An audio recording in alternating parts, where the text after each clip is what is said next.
હે હાય મિત્રો, પ્રયાગરાજ આજકાલ કુંભ મેળાના કારણે ખૂબ ચર્ચામાં છે. આ સ્થાનનું મહત્વ અહીં 3 નદીઓ ગંગા, યમુના અને સરસ્વતીના સંગમના કારણે પણ છે. પરંતુ ભારતમાં આ એકમાત્ર એવું સ્થાન નથી જ્યાં 3 નદીઓનો સંગમ થતો હોય. આવો જ એક ત્રિવેણી સંગમ ગુજરાતના સોમનાથ મંદિર પાસે આવેલો છે. અહીં હિરણ, કપિલા અને સરસ્વતી નદીઓનો સંગમ થાય છે, જ્યાં તેઓ ભારતના પશ્ચિમ કિનારે અરબી સમુદ્રને મળે છે.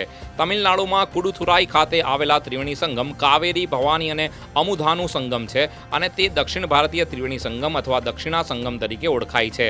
ભાગમંડલા કર્ણાટકના કોડાગુ જિલ્લામાં આવેલું એક તીર્થ સ્થળ છે. તે કાવેરી અને તેની બે ઉપનદીઓ કન્નીકે અને શિવજ્યોતિના સંગમ પર આવેલું છે.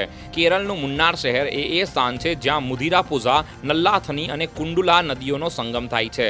મુન્નાર નામનો તો શાબ્દિક અર્થ પણ મલયાલમ અને તમિલમાં 3 નદીઓ થાય છે.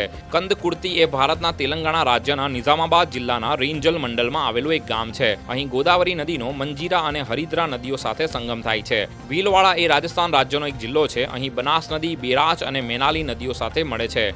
મિત્રો, તમે આવા બીજા કયા સંગમ વિશે જાણો છો એ કમેન્ટમાં જણાવશો. આવા જ ઇન્ફોર્મેટિવ વિડીયોઝ માટે જોતા રહો વેબ સંકુલ official. Thank you so much. જય હિન્દ, જય ભારત.